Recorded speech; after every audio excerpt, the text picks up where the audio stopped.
இது பறக்குமாடா? எல்லாருக்கும் வணக்கம். இன்னைக்கு இந்த வீடியோவில் நம்ம பார்க்க போகிற ரிவ்யூ வந்து லோகா சாப்டர் 1 சந்திரா அப்படிங்கிற மலையாள படம். இந்த படத்தோட இயக்குனர் வந்து டொமினிக் கருண். இந்த படத்தை ப்ரொடியூஸ் பண்ணது நம்ம துல்கர் சல்மான். இந்த படத்தோட மிக முக்கியமான ஒரு நாயகி அப்படின்னு சொல்லலாம் கல்யாணி பிரியதர்ஷன். ஆல்ரெடி ஹீரோ மாநாட்டில் பார்த்த கல்யாணியா இது.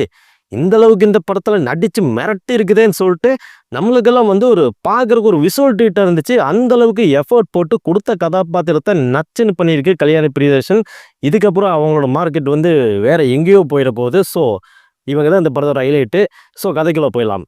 ஏன்னா வந்து பெங்களூரில் வந்து நஸ்ரன் வந்து இருக்காருங்க. அவர் வந்து ஒரு ஃப்ரெண்ட்ஸோட குடியும் கும்மாளமாக பார்ட்டி வச்சுட்டு அப்படியே வைப் பண்ணிட்டு தங்களோட லைஃப் ஸ்டைல் இப்படி போயிட்டுருக்கு. அவங்களோட நேர் ஆப்போசிட்டில் வந்து ஒரு பொண்ணு வந்து குடி வராங்க. அவங்க தான் நம்ம கல்யாணி பிரியதர்ஷன்.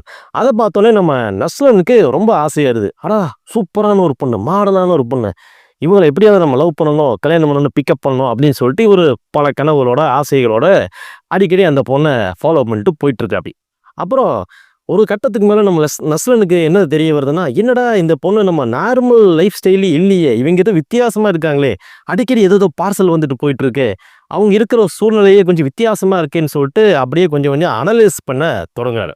அதுக்கப்புறம் தான் வந்து திடீர் ஒரு சம்பவத்தினால நம்ம நஸ்ரன் வந்து மிரண்டு போயிடுறாரு. என்னன்னா அது பின்னாடி சொல்கிறேன். இந்த படத்தோட கதையில் வந்து உடல் உறுப்புகளை திருடுற கும்பல் வந்து ஒரு பக்கம் வந்து சுற்றிட்டு இருக்குங்க. இவங்க வந்து பல பெண்கள் பல ஆண்களை கடத்திட்டு போய் உடல் உறுப்புகளை எடுத்துட்டு அதை வந்து விற்று பிஸ்னஸ் பண்ணிட்டு இருக்காங்க. அப்படி இருக்கும்போது தான் இந்த கல்யாணி பிரியதர்ஷனை நம்ம எப்படியாவது கிட்னாப் பண்ணி அதே மாதிரி நம்ம உடல் உறுப்புகளை எடுத்துடணும்னு சொல்லிட்டு ஸ்கெட்ச் போடுறாங்க. அப்படி ஸ்கெட்ச் போட்டு கல்யாணி பிரியதர்ஷனை ஃபாலோ பண்ணி போகும்போது அங்கே தான் வந்து அவனுக்கே தெரிஞ்சிருக்குது, டேய் இது வந்து சாதாரண பொண்ணு இல்லைடா, இந்த பொண்ணு ஒரு சூப்பர் உமன் அப்படின்னு சொல்லிட்டு அவங்களே ஷாக் ஆகுறாங்க. அப்படி அந்த கடத்தை முயற்சி பண்ணும்போது அந்த 2 கும்பலை வந்து கல்யாணி பிரியதர்ஷன் வந்து அடித்து துவம்சம் பண்ணி கொலை பண்ணிடுறாங்க. அதை பார்த்த நஸ்ரன் வந்து ஷாக்காயிடுற. அப்படி என்னடா இந்த பொண்ணு கொலையெல்லாம் பண்ணுதுன்னு சொல்லிட்டு நடுங்கி மிரண்டு போய் ஓடிடுற. அப்படிதான் வந்து இந்த கதை போயிட்டு இருக்குதுங்க. இந்த கதை இப்படி போயிட்டு இருக்கும்போது இந்த கும்பலை கண்டுபிடிக்கிறதுக்காக நம்ம சாண்டி மாஸ்டர் வராரு. சாண்டி மாஸ்டர் தான் இந்த படத்தில் வந்து நெகட்டிவ் ரோல் பண்ணியிருக்காரு. சாண்டி மாஸ்டர் வந்து இந்த பிரச்சனையெல்லாம் அனலைஸ் பண்ணி எப்படி இந்த கடத்தல் கும்பல் எங்கேருந்து வந்தாங்க, இதனால் வரைக்கும் எத்தனை கொலை பண்ணியிருக்காங்க, எதுக்காக இந்த வேலையை பண்ணிட்டு இருக்காங்கன்னு சொல்லிட்டு அவரும் அனலைஸ் பண்ணுறாரு. ஆனால் அவரும் அந்த படத்தில் நெகட்டிவாக தான் இருக்கார். அப்படி இருக்கும்போது இந்த கல்யாணி பிரியதர்ஷன் வந்து கொலை பண்ணதை இவர் வந்து நோட்டமுட்டிருக்காரு. இவங்க இந்த கல்யாணி பிரியதர்ஷனை ஃபாலோ பண்ணி வந்து நம்ம நஸ்ரனையும் சேர்த்து இவங்களை எல்லாம் சேர்த்து தீவிரவாதி கும்பல்னு சொல்லி ஒரு லிஸ்ட்டில் சேர்த்து இவங்க 4-5 பேர்த்தையும் போட்டு தள்ளிடுவாய், அதாவது இன்க்ளூடிங் அவரோட ஃப்ரெண்ட்ஸோடு சேர்த்து போட்டு தள்ளிடணும்னு சொல்லிட்டு நம்ம சாண்டி மாஸ்டர் வந்து முடிவு பண்ணுறாரு.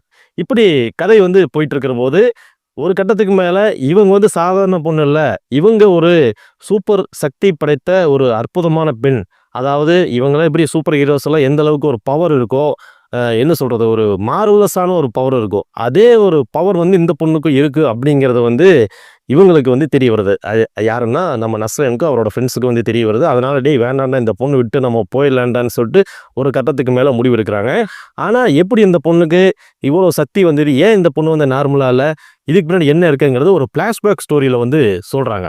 அந்த ஃப்ளாஷ்பேக் ஸ்டோரியெல்லாம் பார்க்கும்போது நம்ம என்னதான் இப்போ ரீசெண்டாக ஏலியன் படத்தை பற்றி, அதாவது வேற்று கிரக மனிதர்கள்னு சொல்லிட்டு என்னென்னவோ புது விஷயங்களை கொண்டு வந்து காமிச்சிருந்தாலும் இந்த ஃப்ளாஷ்பேக் வந்து கொஞ்சம் அக்செப்டபுளாக தான் இருக்குது. நம்ம என்னதான் வந்து இயற்கைக்கு ஒவ்வாத படங்களை பார்த்து நம்ம கைதட்டி என்ஜாய் பண்ணிட்டு வந்திருந்தாலும் இந்த கதையும் ஒரு ஏற்புடைய கதையாக இருக்கிறனால நம்மளுக்கு ஈஸியாக கரெக்ட் ஆயிடுது. ஒரு கட்டத்துக்கு மேலே ஃப்ளாஷ்பேக்கெல்லாம் முடிஞ்சதுக்கப்புறம் அந்த ஒரு விஸ்வரூப பவர் வந்து நம்ம சாண்டி மாஸ்டருக்கும் கிடைச்சிருது. அதுக்கப்புறம் இந்த 2 பேரும் சேர்ந்து ஃபைட் பண்ணி எப்படி யார் வின் பண்ணாங்க, யார் ஜெயிச்சாங்க, இந்த கதையில் அந்த ஃப்ளாஷ்பேக் ஸ்டோரியை எப்படி கிளைமேக்ஸில் முடிக்கிறாங்க அப்படிங்கிறது மீதி கதை. இதுக்கிடையில் நஸ்ரன் மாட்டிட்டு முடிக்கும் போது இந்த படத்தோட ஹீரோ வந்து காப்பாற்றப்பட்டாரா, கல்யாணி பிரியதர்ஷனுக்கு அடுத்து என்ன ஆச்சு, இந்த சூப்பர் பவர் அவங்களை விட்டு போயிடுச்சா, இல்லை இந்த போன ஜென்மத்தில் நடந்த பகையெல்லாம் முடிச்சிட்டாங்களா அப்படிங்கிறத மீதி கதை. இந்த படத்தில் கிளைமேக்ஸில் நம்ம ஒரு சூப்பரான ஒரு கேமியோ ரோல்ஸ் 2 பேர் வந்துட்டு போகிறாங்க. இந்த படத்தில் நம்ம சௌபின் சாகிர் வந்து நடிச்சிருக்காரு. கூலி படத்தில் மரண குத்து போட்டுட்டு மரண அடித்தவர் இந்த படத்தில் சட்டலாக வந்துட்டு போகிறது கொஞ்சம் நம்மளுக்குலாம் டிசப்பாயின்மெண்ட்டாக இருந்துச்சு. ஸோ இப்படி தான் வந்து இந்த படத்தோட கதை வந்து இருந்துச்சு. இந்த படத்தில் ரொம்ப டெக்னிக்கலாக வந்து பேசக்கூடிய விஷயங்கள் என்னென்னு பார்த்தீங்கன்னா, இந்த படத்தோட செட்டு, இந்த படத்தோட ஒளிப்பதிவாளர், அது மட்டும் இல்லாமல் இந்த படத்தோட மியூசிக் டைரக்டர், அது மட்டும் இல்லாமல் நம்ம படத்தோட கேப்டன் நம்ம டோமினிக் கரோன், இவங்க 3 பேரும் இல்லைன்னா இந்த படம் இந்த அளவுக்கு இவ்வளோ ஸ்ட்ராங்காக இருந்திருக்காது. இந்த படத்தோட மியூசிக் டைரக்டர் பற்றி நம்ம பேசி ஆகணும். ஏன்னா வந்து ஜேக்ஸ் பிஜாய் வந்து இந்த படத்தில் எஃபர்ட் போட்டு கலக்குன்னு கலக்கியிருக்காரு. ஒரு த்ரில்லர் படம், ஒரு சூப்பர் பவர் வந்து ஒரு உமனுக்கு கிடைச்சா அந்த பொண்ணு எப்படியெல்லாம் ரியாக்ட் பண்ணுவா அப்படிங்கிறத ஒரு இசை மூலமாக நம்மளுக்கு வந்து கடத்தியிருக்காரு. வேற லெவலில் இந்த படத்துக்கு ஒரு எக்ஸ்பெக்டேஷனை வந்து 100க்கு 200% கொண்டு போயிட்டாரு நம்ம ஜேக்ஸ் பிஜாய். அதுக்கப்புறமா வந்து இந்த படத்தோட ஒளிப்பதிவாளர் நிமிஷ் ரவி, இவரும் ஒன்றும் சலைச்சவர் இல்லைங்க. ஹாலிவுட் தரத்தில் இந்த படத்தோட மேக்கிங்கை வந்து கொண்டு வந்திருக்காரு. இந்த படத்தில் முக்கால்வாசி லொக்கேஷன் வந்து கேரளாவில் தான் எடுத்திருக்காங்க.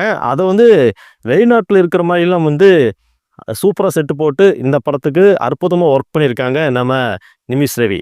இப்படி வந்து ஒரு டெக்னிக்கலாக ஒரு ஸ்ட்ராங்கான ஒரு குழு இருந்தனால தான் இன்றைக்கி இந்த லோக்கா சாப்டர் 1 சந்திரா வந்து இன்றைக்கி வேர்ல்டு லெவலில் சூப்பராக வந்து கலக்குன்னு கலக்கிட்டு இருக்கு. இந்த மாதிரி படங்கள் வந்து தமிழ்லேயே வரணும் அப்படிங்கிறதா நம்மளோட எக்ஸ்பெக்டேஷன்ஸ்.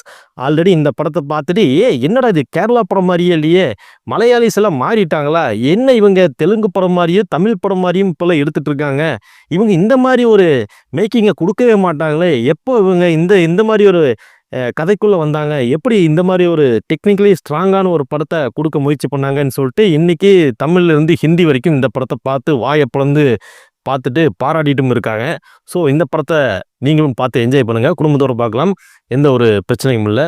ஸோ இந்த படத்துக்குண்டான நம்மளோட ரேட்டிங் வந்து 8 to 9 வரைக்கும் கொடுக்கலாம். அந்தளவுக்கு ஒர்த்தான படம் தான் நான் நினைக்கிறேன். சரி, இந்த படத்தோட ரிவ்யூ உங்களுக்கு எந்த அளவுக்கு சாட்டிஸ்ஃபேக்ஷனாக இருந்துச்சு அப்படிங்கிறத கமெண்ட் செக்ஷனில் பதிவு பண்ணுங்கள். மீண்டும் அடுத்த ஒரு இன்ட்ரெஸ்டிங்கான ஜாலியான வீடியோவில் உங்களை சந்திக்கிறேன். அது வரைக்கும் நன்றி, வணக்கம்.